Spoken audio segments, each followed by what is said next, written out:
Empezamos una nueva edición de Café Mercosur, este espacio en el que nos proponemos analizar la realidad de los países de la región con un foco en los aspectos jurídicos.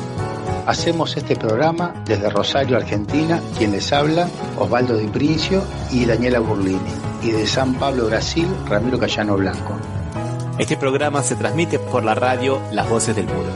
Los programas anteriores se encuentran en iVoox y en iTunes como Café Mercosur. También nos pueden encontrar en www.cafemercosur.com y en las redes sociales, Facebook y Twitter, también como Café Mercosur. Bueno, comenzamos otro encuentro de Café Mercosur, el 179. ¿Qué tal, Daniela? ¿Qué tal, Osvaldo? ¿Cómo andan las cosas por Argentina? Hola, Daniela. Hola, Ramiro. Hola, ¿cómo les va? Muy bien. Vamos a empezar entonces a hablar de Argentina un poco. ¿Qué les parece? Creo que hay algunas cosas muy interesantes que han ocurrido. Pero yo quería, antes de hablar de Argentina, tratar de engancharlo con un tema que viene en varios lugares del mundo, ¿no? Y que tiene que ver con la fake news. Y de alguna manera esta intencionalidad que hay por detrás de la fake news, como habíamos hablado nosotros hace unos 4 programas atrás, con relación a la pandemia han aparecido algunas, ¿no? Recuerdo las más importantes, así, ¿no? Donald Trump y Jair Bolsonaro hablando de la cloroquina, cuando estaban minimizando los efectos de esta enfermedad y diciendo que era una gripecita o era un resfriadito Bolsonaro, o las cantidades de veces que Donald Trump ha desdeñado a esta enfermedad y ahora paga las consecuencias. Eso ha traído algunas consecuencias complicadas, ¿no? Que en Brasil ese medicamento, la cloroquina, desapareció de las farmacias, las personas que realmente lo necesitaban no lo podían comprar, y mucha gente ha ido a tomarlo sin prescripción médica. Y también muchos parientes iban a los médicos y los agredían para que les den cloroquina, cuando los médicos querían prescribirle otro medicamento. O cuando, por ejemplo, en las redes sociales se decía que el coronavirus no existía y los parientes de los fallecidos iban a pelearlo, a agredirlo a los médicos para decirles que sacaran del acta de defunción la palabra coronavirus.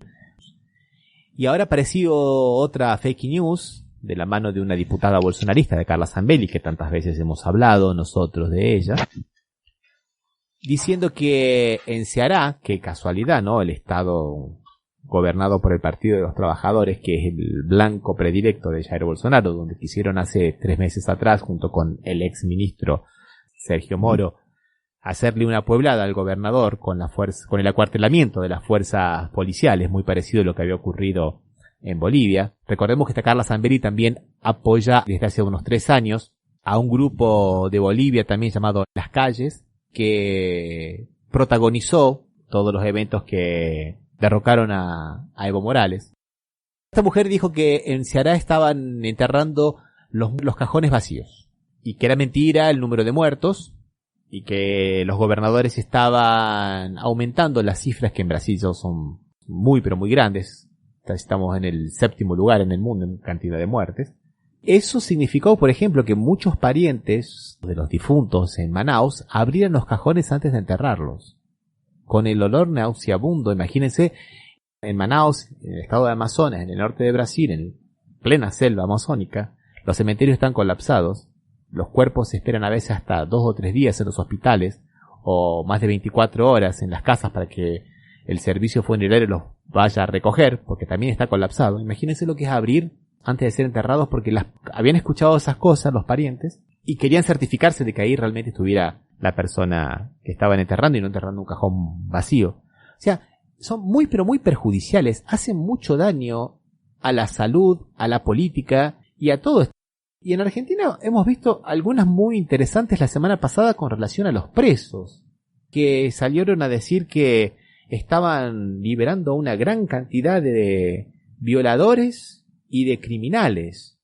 Eso ha generado la indignación en un sector muy grande de la sociedad. Indignación lógica, ¿no? Porque imagínense, todos estamos en casa y que de pronto el gobierno saque de las cárceles a violadores y a criminales causa una indignación natural. Bueno, viste que salió una publicación en página 12 que la jueza que dijo que sacaban a los violadores después reconoció que había mentido. Pero independientemente de la cuestión de los violadores me parece como que nadie salió a decir que hay una responsabilidad del Estado en relación a que cuando una persona es condenada, ingresa a cumplir su condena en un penal, es responsabilidad del Estado velar por su seguridad, por su salud y por su vida. ¿Y qué es responsabilidad del Estado? Que el condenado continúe con vida el tiempo que le toca la condena. Entonces, es como que acá me parece que tenemos como un pueblo de vengadores. Para mí hemos retrocedido a la cuestión de la venganza privada, ¿no? O sea, si sos un condenado no tenés derecho a la vida. Y no han salido desde ningún lugar del Estado a decir, no, señores, miren, supongamos de que realmente haya una alerta grave de un contagio masivo en las cárceles, se debe velar por la salud de esos presos. Y no se ha hecho, de alguna manera, me parece, docencia en este sentido. Se ha agitado toda una cuestión de la venganza privada de una manera que me alarma. Parecemos realmente como, bueno, lo dijo Ana María Figueroa en la entrevista, quien terminó la escuela secundaria entiende que hay 3 poderes y que quien decide la ejecución de la condena es el Poder Judicial. Ni de ningún organismo estatal salieron a decir eso, Ramiro. No, inclusive creo que más. Creo que algunos, por ejemplo, como Bernie, que es el secretario de Seguridad Bernie de es Buenos lamentable. Aires, o el presidente de la Cámara de Diputados, Massa, salieron de alguna manera a pedir juicios políticos a algunos jueces que habían soltado. Esta jueza que vos decís, Daniela, ella misma días antes había dejado en libertad a una persona que supuestamente no estaba en esas condiciones, porque era un asesino que tenía una pena grande, y ella misma la había dejado en libertad y después sale a decir estas mentiras.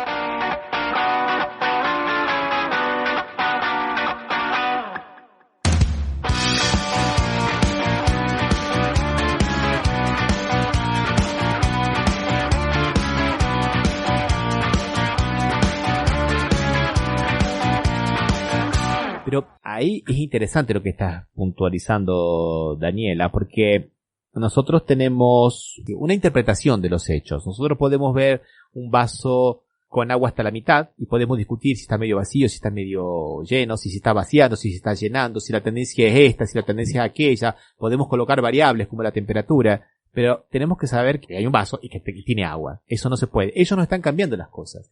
Están construyendo una realidad para provocar esta indignación. Y esto no viene desde ahora, esto viene, digamos, básicamente desde el fin del siglo pasado, y que nos lleva a un punitivismo irracional, como bien lo que estaba apuntando vos, Daniela. No solamente que es una responsabilidad del Estado, como también esos presos no pueden morir en la cárcel por no coronavirus. No, cuando se enfermen van a tener que ir a los hospitales.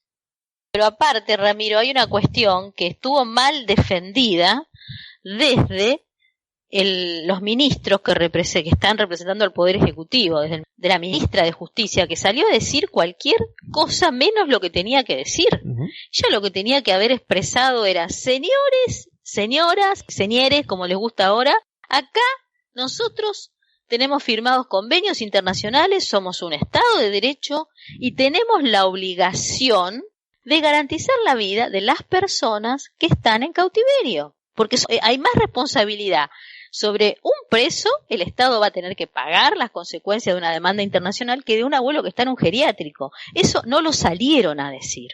Y ahí está el error en la comunicación, para mí, muy grave.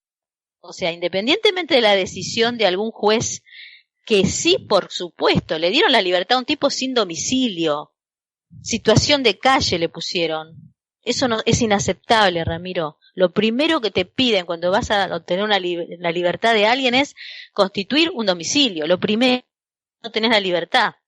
Que le corresponde una cuestión a la persona que irresponsablemente hizo eso, por supuesto, pero eso no quita que el Estado debe garantizar el alojamiento. Yo coincido plenamente con lo que está diciendo Daniela, que realmente reaccionó tarde y mal el gobierno. Eso es real. La Constitución es clara. Las cárceles son para seguridad y no para castigo. Y parte de la seguridad incluye el servicio de salud. Si no te aseguran el servicio de salud, también es un déficit del gobierno, ¿no? O sea, del sistema penitenciario, diríamos.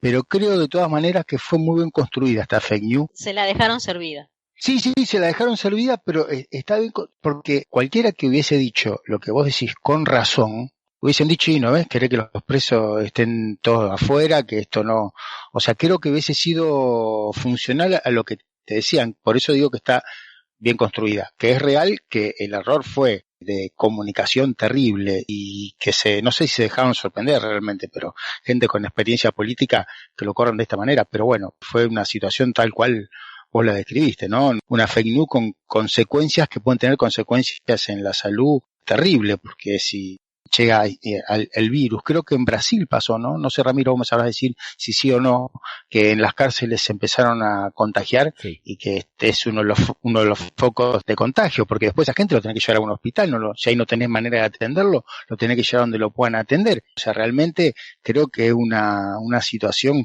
muy difícil y que no tuvieron cintura política, diríamos por decirlo de alguna manera, para poder sortear esta situación. Yo les propongo que escuchemos una canción y después sigamos hablando de esto, porque de alguna manera yo creo que los dos han dicho cosas que son totalmente pertinaces y me gustaría seguir charlándolo. Bueno. Vamos a escuchar un tema que nos propone Daniela, que se llama Calcetín. ¿De quién es Calcetín, Daniela? Ana Prada y una española que se llama Cuelli. Tengo un amor que me sienta la mano como un calcetín, que me sienta la cabeza como un pantalón, que me sienta los pies como un guante. Qué bonita esta moda de vestir, no conozco más lo que sufrir, no me importa perder una letra de mi nombre. Oh, qué detalle tengo, una escalera en el zapato. Qué difícil tocar el piano con calcetines en las manos. Mi madre me decía que el amor era cosa cierta y yo confiaba en ello, pero resultó ser un cuento, toca seguir improvisando.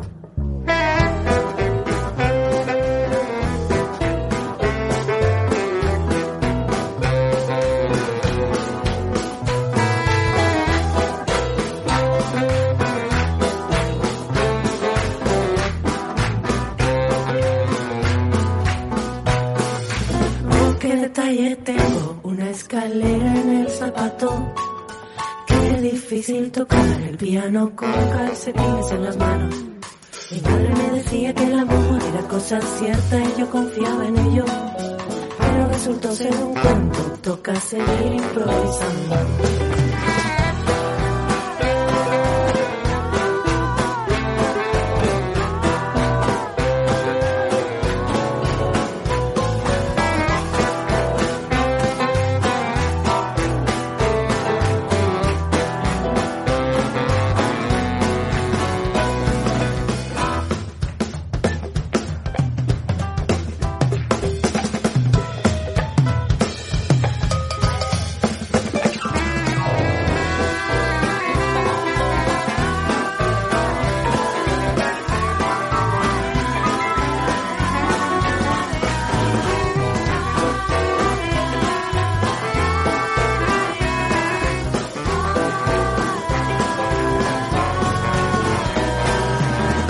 Bueno, entonces siguiendo con la discusión que teníamos antes, que estaba bastante interesante. Por un lado, Daniela decía que hubo una mala política del gobierno, cosa que los tres coincidimos exactamente. Y Osvaldo decía que hubo una elaboración muy bien hecha de esta campaña por parte de la oposición.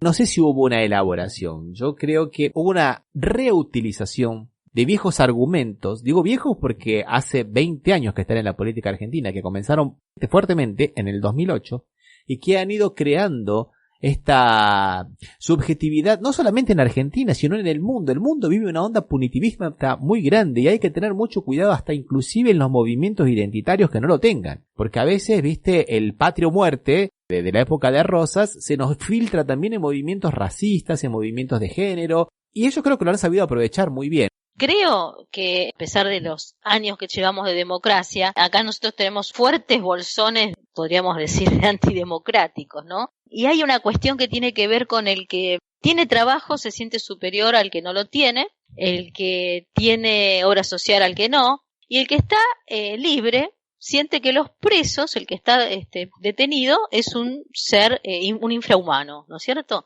Y entonces me hace recordar a una cosa que a lo mejor va a decir vos te fuiste muy atrás, pero ¿se acuerdan cuando nosotros estudiábamos a Beccaria, lo del delito y de las penas, que decía que entre las razones por las cuales la pena no tenía que ser infamante, que no tenía que ser un castigo, porque dice, nadie puede sentirse con la omnipotencia de quedar excluido de un sistema penal, porque por cualquier causa alguien, así sea por un malentendido, por un error, por una equivocación, puede ser apresado, puede quedar en las redes del sistema penal y llegar hasta la persona más bondadosa que ha pisado la tierra, caer en una cárcel. Y entonces se le aplicaría un sistema inhumano y degradante. Por eso él decía, les interesa más a los honrados y a los honestos que las cárceles y que la pena no sea infamante que a los que realmente son transgresores del derecho penal. Y acá parecería como que todos los que salen a darle a la cacerola, todos se sienten como que nunca, ni ellos, ni sus hijos, no entienden que pueden tener a lo mejor un accidente de tránsito y pueden quedar detenidos. Parecería como que el infierno y la cárcel es para los otros. Y justamente, Daniela, es así. Y lo que pasa es que hay toda una construcción social de quién es ese otro. En Europa, por ejemplo, últimamente está muy de moda que el otro es el que nace en otro país, en otro lugar. Entonces parece que el hecho de haber nacido en determinado territorio te da un plus de ciudadanía y que los otros no tendrían.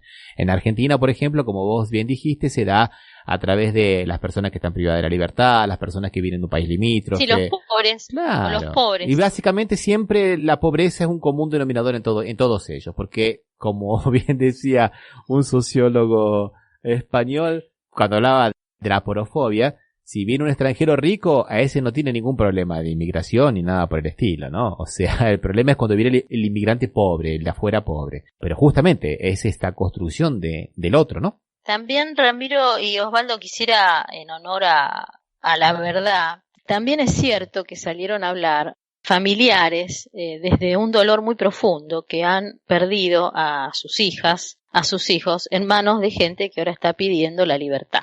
Entonces ahí es como que se montan los medios hegemónicos en las cuestiones del dolor de las víctimas para agitar toda esta cuestión de malestar en la sociedad. La mamá de Ángeles Rawson salió a hablar porque Mangieri estaba en una lista pidiendo la libertad, el papá de Wanda Tadei, también en la lista hay represores. Entonces, así como antes dije, parece que es el otro, también están las víctimas, que es muy delicado.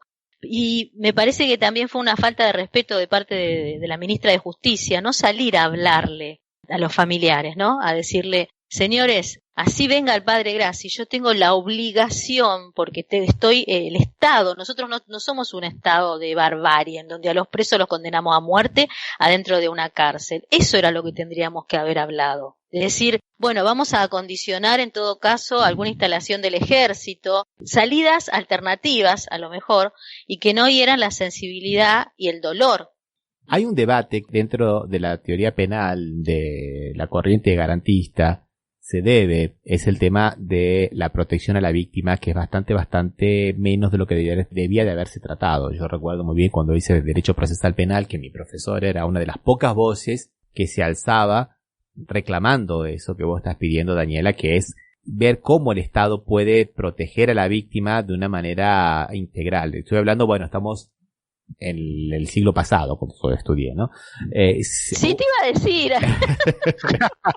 Pero yo no he visto que hayan ocurrido muchos avances desde entonces, señores, ¿eh? El tema de la víctima me parece que ha sido un poco soslayado, justamente por los derechos humanos, y un reclamo que se hace en todos los países más punitivistas. Acá cuando alguien en Brasil le va a hablar de los derechos humanos, lo primero que te dicen, ¿y la víctima? ¿Por qué no piensan en la víctima? Y son pocos los que han pensado en la víctima, no digo que no, pero no es un tema que tenga la centralidad que tiene que tener. O sea, y eso, lamentablemente, aquí en Brasil, y creo que en Argentina también ocurre lo mismo, pero yo sé de estudio hecho aquí en Brasil, ha llevado a que personas sean, por ejemplo, partidarios de Bolsonaro porque Bolsonaro dice que todo el mundo tiene que ir preso. Y esa persona que le robaron un celular y que la hicieron de tonta, de última, se sienta mal. Y con todo el derecho, ¿no? Ha trabajado un mes entero para poder comprarse ese celular y sentirse alguien en la sociedad.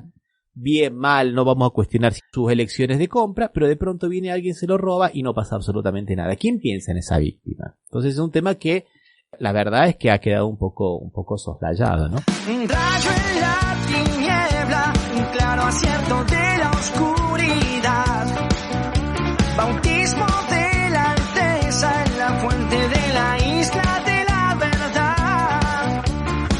Dios por diablo y por viejo, fue aquel esbirro de los vigías del templo de los motivos. Que descubrió en su aspecto un fornido gallo de otra clase social. Fuera de esa cuestión así, digamos, marginal, esto sirvió para una verdadera cortina de humo, para evitar hablar del tema principal en este momento en Argentina y en el mundo en general, que es quién va a pagar por la pandemia del coronavirus, ¿no? Ya los trabajadores, Osvaldo, creo que han hecho en Argentina un acuerdo que van a cobrar un porcentaje menos de su salario. Ante esto, Sí. Creo que lo que hablamos en el programa anterior, de cobrarle un impuesto a las riquezas, de alguna manera se hace un poco más potable. Sí, fue de todas maneras, bueno, como son las negociaciones acá, se hicieron por sector, por rama de trabajo, algunas aceptaron reducciones mayores, otras reducciones menores, algunos pidieron que le aplaudan porque habían aceptado una reducción en función de la contratación, de que podían mantener el trabajo. Sí, es real. Yo no sé realmente a veces si eso va a servir de fundamento para una mayor carga tributaria en algún sector, porque las cosas se siguen viendo, me parece, con un solo ojo, porque veo lo que decíamos antes, lo que planteaba Daniela sobre el tema de la punitividad y de que se salió a decir que dejan a todos libres, y entre esos que estaban libres también había un montón de represores, como bien dijeron ustedes, pero nadie tomó la bandera de las víctimas de los represores. Pegaba mucho más la otra situación. Las dos cosas, si son injustas, son graves lo mismo, ¿no? Si la libertad que se le otorga a cualquiera de los dos no está de acuerdo a derecho, está mal. Y creo que con el impuesto a la riqueza y estas suspensiones es lo mismo.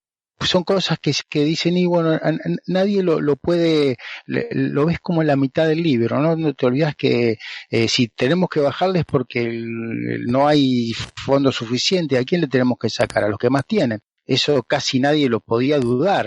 Estaba leyendo una nota de un filósofo australiano que decía que los impuestos a los ricos, diríamos, a la gente más pudiente en la década del 60 y del 70 eran totales absolutamente normales, hasta en Estados Unidos. Después con la onda neoliberales fue que se fue abandonando. Así que ojalá vos te anticipes y eso sirva de fundamento y que la gente comprenda lo necesario que es en este momento, ¿no? Bueno, de cualquier manera creo que los ricos en Brasil y en Argentina han salido a defenderse, a decir que no quieren pagar los impuestos. Podemos escucharla a Susana Jiménez, no porque estemos cargando las tintas contra Susana Jiménez, sino que porque para mí representa el pensamiento común de mucha gente, porque ella no tiene filtros. Vamos.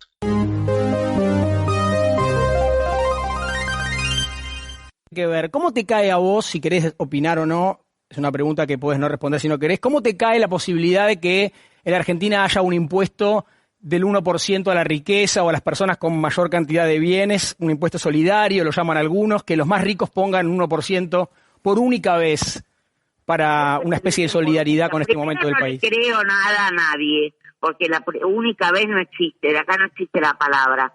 Después blanqueamos todo lo que teníamos que blanquear, pagamos el 10%, y muchos no blanquearon, que lo felicito. No, ¿cómo lo felicita? No. Porque sí, porque a nosotros que nos sacaron ese porcentaje, ahora... Pero estás en la ley, no, pará, yo te entiendo el enojo. Pero vos hiciste bien, blanqueaste, pagaste los impuestos y ahora tenés toda la plata en blanco. Los que no blanquearon, yo sé que a uno le enoja, pero están fuera de la ley esos, Bueno, hay tantas cosas que están fuera de... No, bueno, ya sé, pero pero también, pero no valemos todo lo que está fuera de la ley, digo. Vos hiciste bien, Susana. Yo sé que duele, pero hiciste bien. Blanqueaste, sí, pagaste. Sí, bien, pero también conozco gente que no blanqueó, que no pasó nada. Y yo me siento una estúpida cada vez que alguien me dice, ¿sabes que yo no blanqueé, no pasó nada? Y bueno, esa era Susana Jiménez por el lado de Argentina, una presentadora, y acá nosotros también tenemos un Susano Jiménez, digamos, una versión masculina que se llama Luciano Huck, que salió a hablar también que ponerle un impuesto a los ricos, eso significa un retroceso para la economía, porque los ricos van a dejar de invertir y que van a evadir. Y bueno, yo les diría que con impuestos, sin impuestos, los ricos hacen eso. Invierten lo mínimo de lo posible y también se llevan la plata afuera. Con impuestos, sin impuestos. Yo me parece que de todas maneras los que toman la voz cantante en este caso siempre son los pobres de los ricos, diríamos, porque no sé el caso del presentador brasileño, tiene mucha Susana Jiménez. Pero la fortuna de Susana Jiménez comparada con la de los Roca, los de Pérez Compán, los de Galperín, qué sé yo, hay una larga lista, Roemer. En la lista que leyó Daniela el programa pasado no estaba Susana Jiménez. No estaba, es pobre. Ella lo que no puede hacer es pobre. Ella asume esa posición, justamente como bien podés decir, asume esa posición para decirme, yo soy como ellos. Y ellos dicen, sí, tenés razón, vos sos como yo, deféndeme, dale. Porque en realidad se ve que los que más toman el arma de la defensa de este impuesto extraordinario, que habría que ver si tiene que ser extraordinario o tiene que ser para siempre, ¿no? Esta cosa habría que pensarla también. Estaba pensando justamente en eso cuando vos estabas hablando. Ese miedo que tiene Susana Jiménez, que también lo suele decir, de que esto es por ahora y después va a ser para siempre, podría ser tranquilamente, no son los que lo van a pagar seguramente, o si van a pagar muchísimo menos. ¿Te acuerdas que cuando con Menem se hablaba de los nuevos ricos? Que era una categoría que como que los despreciaban por no pertenecer a la rancia aristocracia criolla, digamos. Y acá, nuevo rico, en este país se considera nuevo rico cualquiera que asciende un poco socialmente. Inclusive hablando de Susana Jiménez, ya que todo lleva hasta los 90, cuando ella se separa del marido que tiene que dejarle la mitad de la fortuna, eran apenas $5 millones, que es muchísima plata, pero para un rico no es nada eso. ¿Se acuerdan que el país entero estuvo dividido si tenía que dar la mitad de lo que había ganado al marido? No. Y eran $5 millones. Yo quería terminar esta primera parte del programa con un audio de la jueza Ana María Figueroa, al cual, Daniela, vos hiciste referencia al principio, para que nosotros veamos cómo fue esta operación de la oposición, del macrismo residual, el macrismo sin gobierno, sin poder, que acusan al Poder Ejecutivo de inmiscuirse en los temas judiciales, supuestamente dejando libre a todos los presos que no le corresponderían, y lo que ocurría, de hecho, durante el gobierno anterior, con esta injerencia del poder político. Lo escuchamos y después lo comentamos un segundito. Sí. Bueno. Desde entrada, desde el propio diciembre del 2015, cuando me vinieron a preguntar cuánto iba a demorar en sacar un fallo, etcétera, les dije que el Poder Judicial era independiente y que no entraran a mi despacho a hacerme ese tipo de preguntas. Y ahí no lo hicieron más personalmente a través del poder político, pero sí lo hacían con títulos de diario. ¿Quién entraba a su despacho, doctora? Un miembro del Ministerio de Justicia. Era, bueno, obviamente... Ejecutivo. ¿Era el propio ministro Garabano? ¿Era el viceministro? No, quien estaba por debajo del ministro Garabano. Una etapa superada.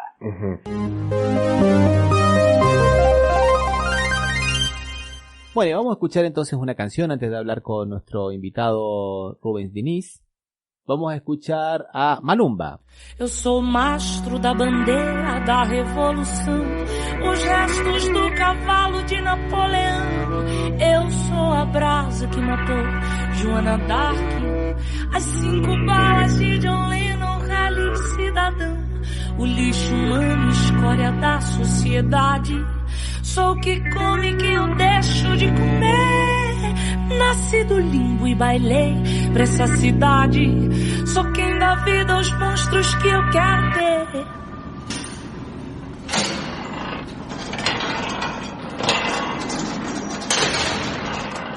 Você vai lembrar quando eu te olhar lá de cima.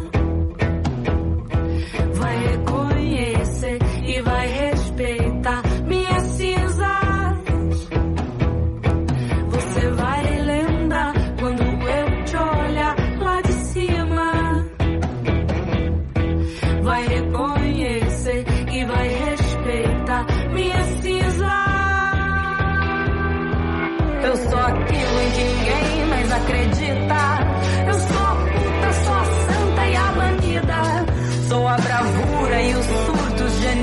Garibaldi, bandeira baixa ou bandeira que agita. Sou como o abertura da cidade. Eu sou os filhos mal paridos da nação. Sou a coragem até no grito de um covarde. O que não basta não se entende, eu sou um furacão. Você vai lembrar quando eu te olhar lá de cima. Vai reconhecer e vai respeitar minha cinza.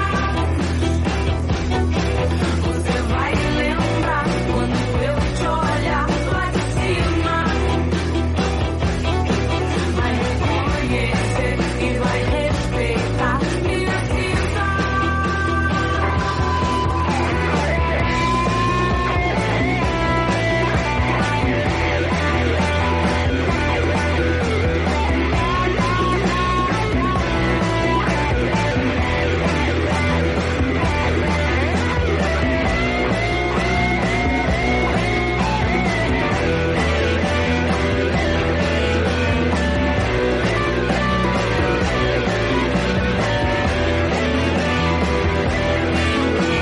Agora o meu papo vai ser só com a mulherada.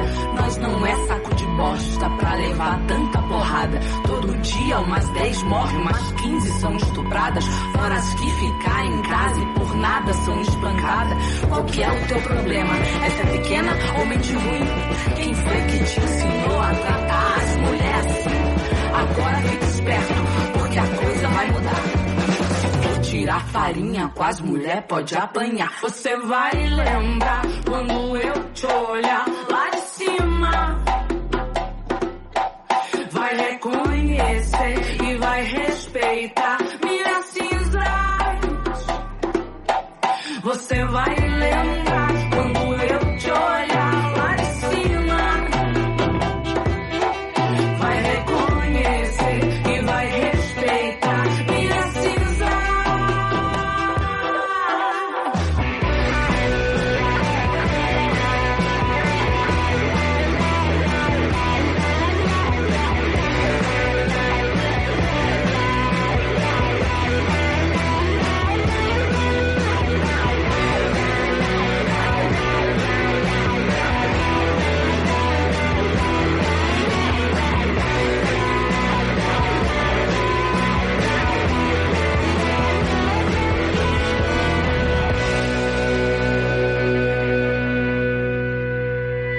Estás escuchando Café Mercosur. Somos Latinoamérica, no lo olvidemos nunca más.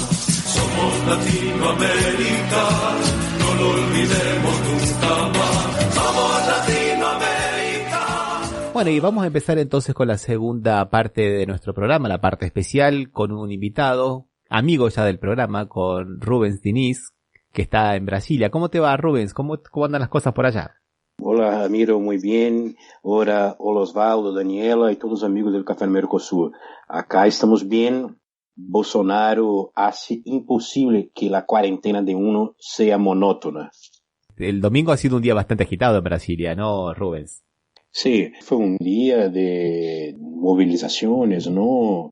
Contra el Congreso Nacional, en contra la Suprema Corte, pidiendo intervención militar. En verdad empieza a ser una rutina. Semanalmente casi están ocurriendo manifestaciones. Su segmento, su tropa movilizada. Y toda vez que encuentra una dificultad, cria un factoide nuevo, ¿no? Para mantener su tropa movilizada. Y él se pone como outsider, ¿no? De su propio gobierno. Es una especie de jacobino de una revolución conservadora que se propone hacer en Brasil, ¿no? Y él ya ha dicho, para construir algo hay que destruir todo, ¿no? Su noción de democracia es la noción de democracia de que la Constitución soy yo. Y así conduce las cosas, ¿no? Fue un acto impresionante. Como en medio de una pandemia promove aglomeraciones como la que promovió hoy, ¿no? Entonces, Bolsonaro se demuestra el principal aliado de la COVID en Brasil, ¿no? Una particularidad también de esa movilización en Brasilia fue que hubo también una especie de acampada, ¿no? Hubo pequeñas tiendas de campaña o carpas, como le decimos en Argentina. ¿Cómo era en la época de las manifestaciones en contra de Dilma Rousseff en el impeachment? Acá antiguamente se hacían en la plena Avenida Paulista, enfrente del edificio de la Federación de la Industria de San Pablo. Y ahora las están haciendo enfrente a la Plaza de los Tres Congresos, ¿no? De los tres poderes, perdón. Es una constante, ¿no? Bolsonaro se opone a todo lo que busca establecer límites a su poder. Si es la Suprema Corte que se estabelece límites, es eso. Si es el Congreso que busca establecer límites, el alvo del Congreso, ¿no? Este final de semana ocurrieron manifestaciones en la puerta de la residencia de un juez de la Suprema Corte. El juez de la Alexandre de Moraes, de São Paulo, foi responsável por suspender uma nomeação de um delegado para dirigir a Polícia Federal, não, em Brasil. Pero además de isso, Alexandre de Moraes, e por isso é o alvo, é o ministro da Suprema Corte que conduz as investigações em contra as fake news. O Bolsonaro hace el caos, tem um método, não? E Bolsonaro é uma espécie de cavaleiro do apocalipse, um cavaleiro del caos, que juega com a desestabilização das instituições, juega com a tensão e a desestabilização do tecido social, não? Busca fazer caminho para um autogolpe. ¿Tendrá sucesso em isso? Não sabemos. Yo quería aclarar que este tema de las fake news es muy caro a la familia Bolsonaro porque supuestamente el que comanda este grupo que se ha denominado el Gabinete del Odio es el hijo de Bolsonaro, es Carlos Bolsonaro, el que es concejal de Río de Janeiro. O sea que esta investigación que se hace en el Supremo Tribunal Federal, digamos que podría llevarlo a la cárcel a Carlos Bolsonaro, al hijo. Y también la otra investigación que también la quieren parar por todos lados, que es la que se hace en el Parlamento, la Comisión Parlamentaria de Investigación. Que bueno, ahí tenemos esos dos puntos. O sea que de alguna manera está defendiendo a la familia, ¿no, Rubén? Rubén, te quería hacer una pregunta. Sí, te escuchaba con ese marco que hiciste de que Bolsonaro viene de afuera de su propio partido, casi diríamos. ¿Quiénes compondrían el bolsonarismo en Brasil? El bolsonarismo es un fenómeno de confluencia de muchos elementos, ¿no? Pero su ascensión al poder se ha dado a partir de la alianza de cuatro, digamos, pilares. La familia, ¿no? Como Ramiro ya empezaba a decir acá, el clán que tiene vínculos con los paramilitares, con las milicias en Río, ¿no? Que tiene una potente mecanismo de difusão de notícias falsas, com suporte empresarial e suporte estratégico externo. Um clã que tem profundas relações com um setor profundamente conservador dos evangélicos. Esse é um pilar. O segundo pilar é a farda, não?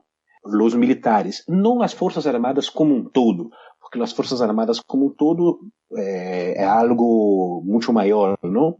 Pero exponentes de los militares que têm uma visão conservadora, retrógrada, los expoentes de lo que era a linha mais dura da ditadura, não? Foi praticamente todos em la reserva que se oponiam ao PT, antipetismo, não? E, digamos, à corrupção de um modo geral, não? Um pilar, o clã, o segundo pilar, os militares. O terceiro pilar é a banca, não? Que tem em la figura de Paulo Guedes seu principal expoente, não?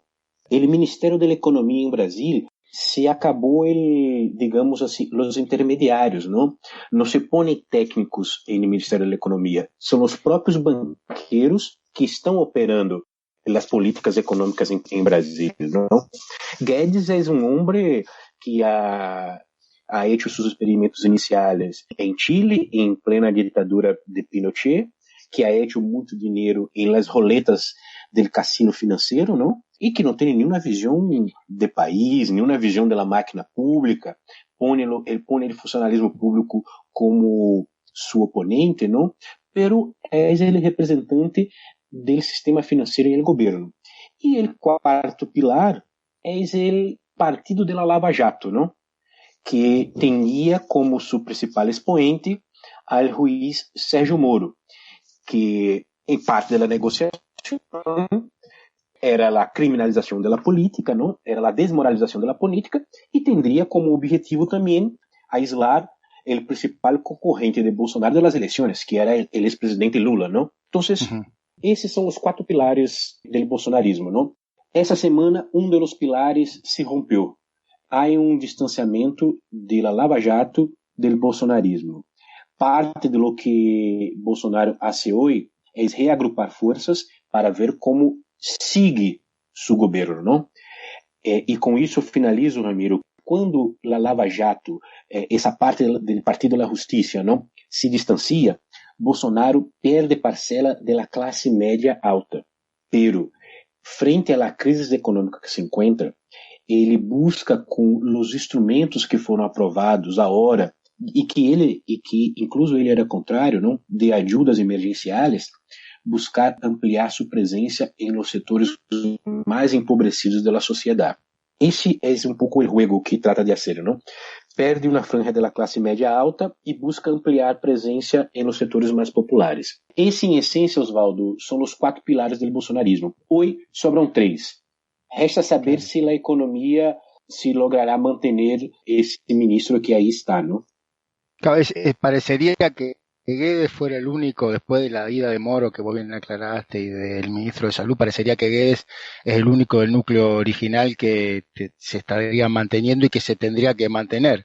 Además de Guedes, los militares, ¿no? Llego por la callejuela y enfrente de un centinela le encomendó conquistar la ciudad.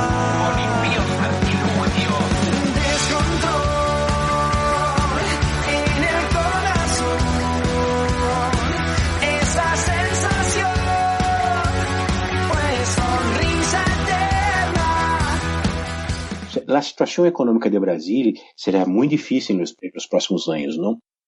A retração do PIB deve ser de 8% negativo.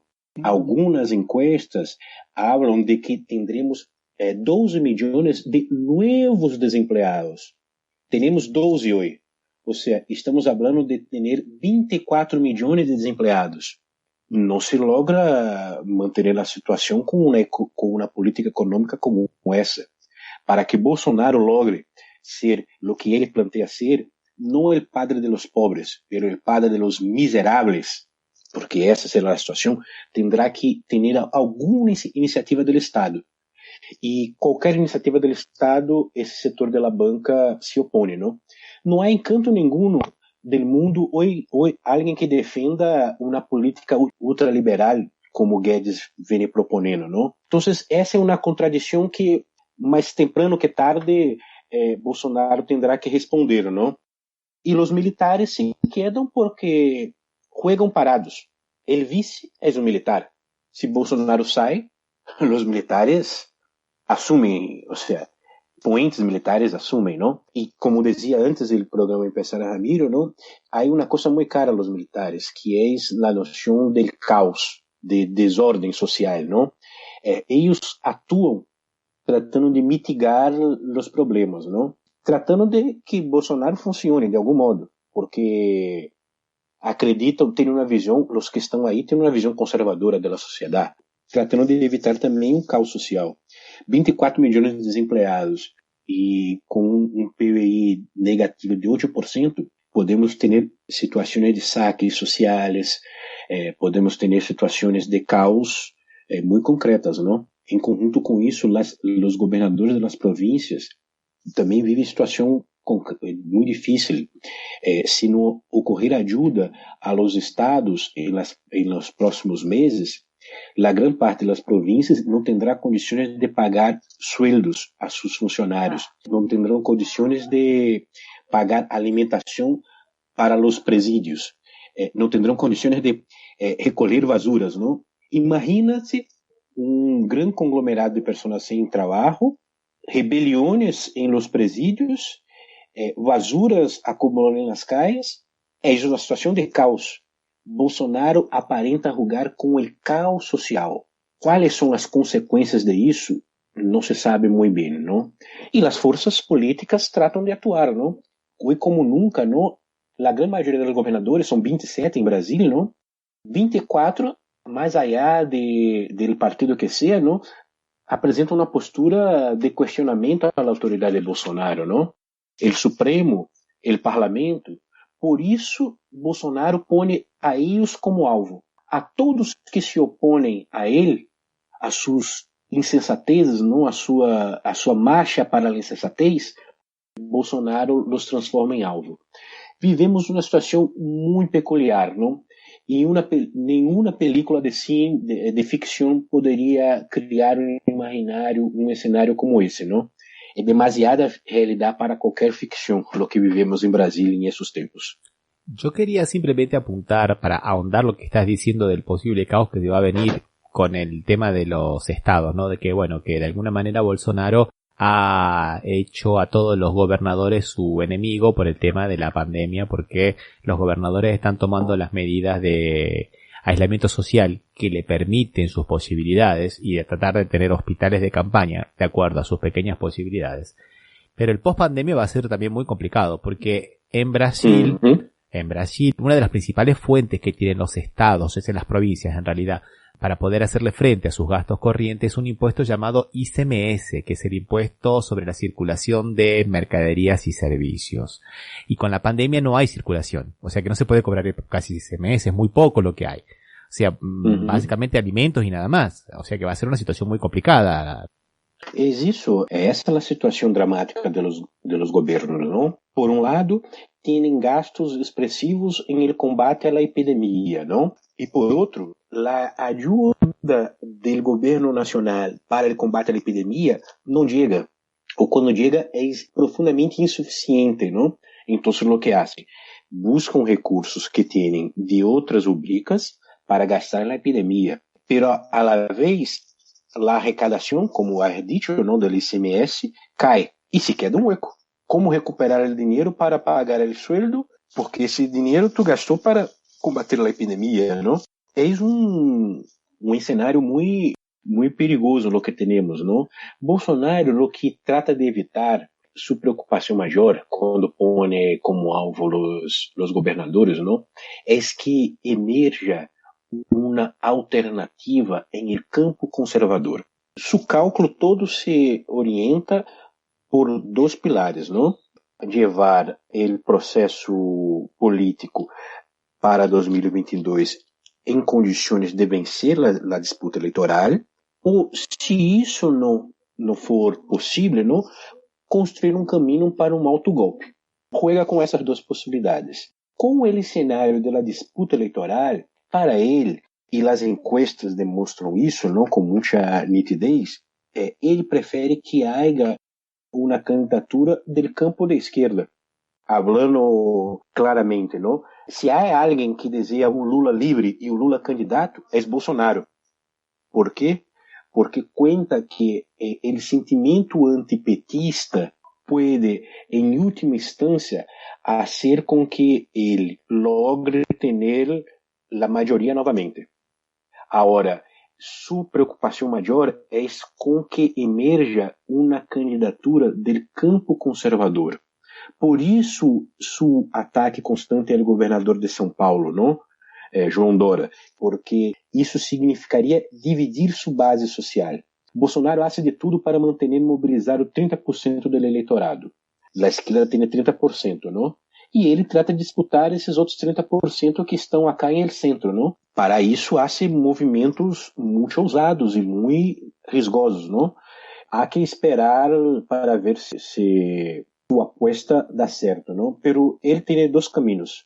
Evitar alternativas em seu campo político, por um lado, e criar condições para chegar a 2022 em condições de competir, ou querem dar-me um golpe.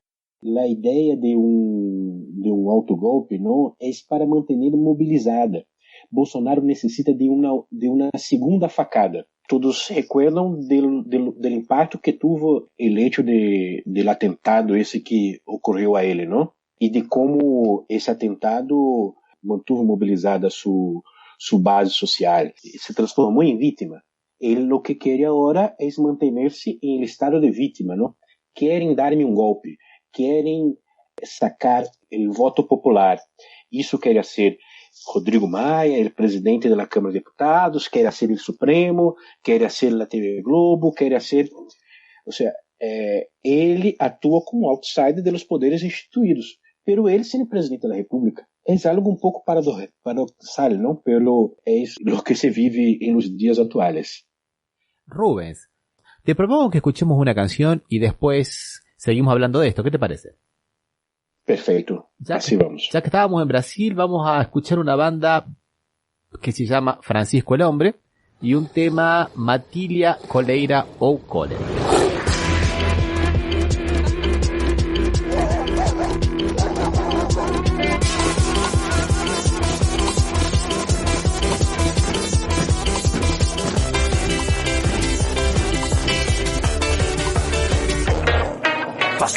Passo à frente, a matilha mostra o dente, a matilha faz a ponte, eu vou ser em muita gente. Canta aí, esse canto que é da gente vai soar até fazer ele cair. Passo à frente, a matilha é persistente, tira aqui o horizonte quando a gente toma a frente. Canta aí, educar e resistir, canta aí até fazer ele cair e tremer. A matilha faz o chão tremer, faz o chão tremer, e a matilha não para, a matilha não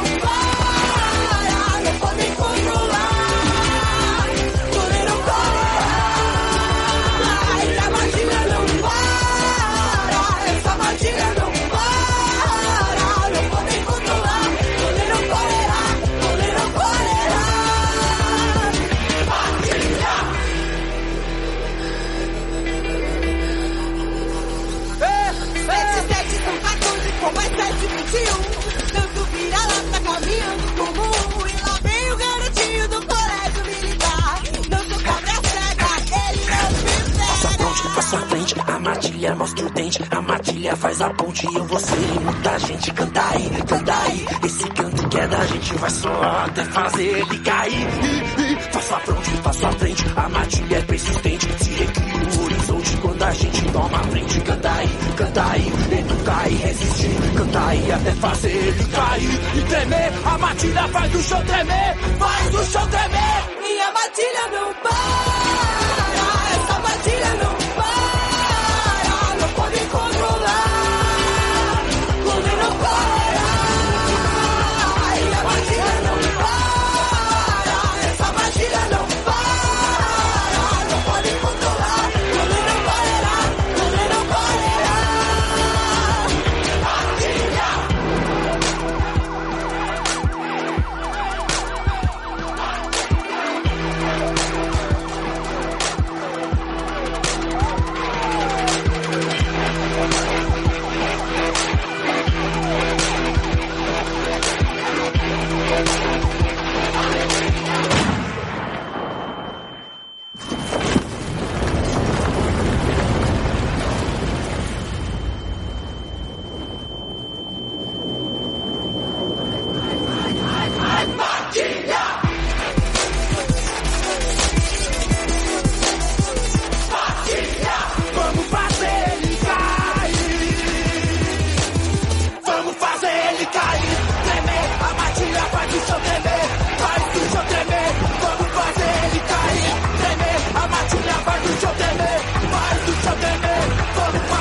Yo quería consultarle a Rubens qué grado, en su opinión, qué grado de aceptación tiene en el, digamos, popularmente o en las encuestas, Bolsonaro.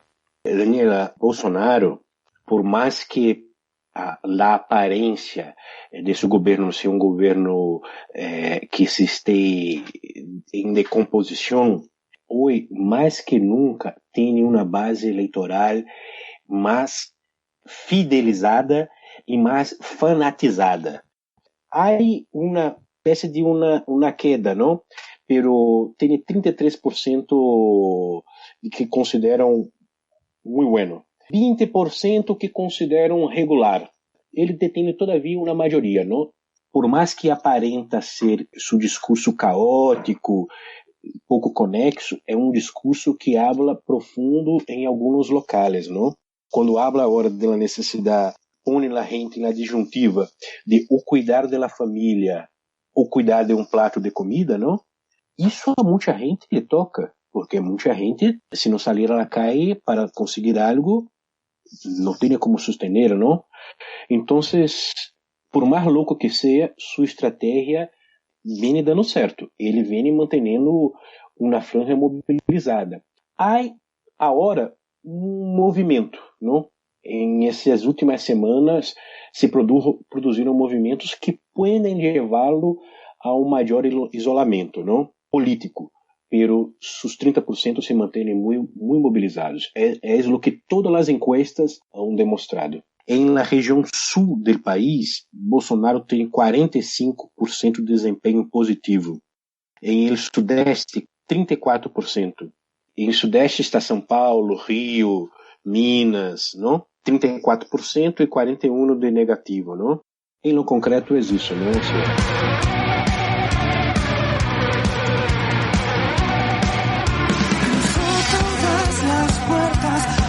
Establecido con la verdad, mantuvo así en alerta a los desfavoridos de lo ideal.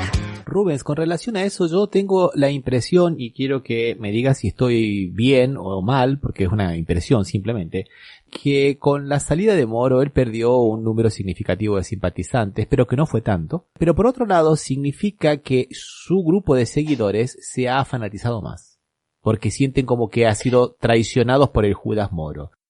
Su grupo político está mais fanatizado, não há a menor dúvida, Ramiro. Bolsonaro perde um pouco de apoio em los setores com a saída de Moro de la classe média alta e de sudeste, não?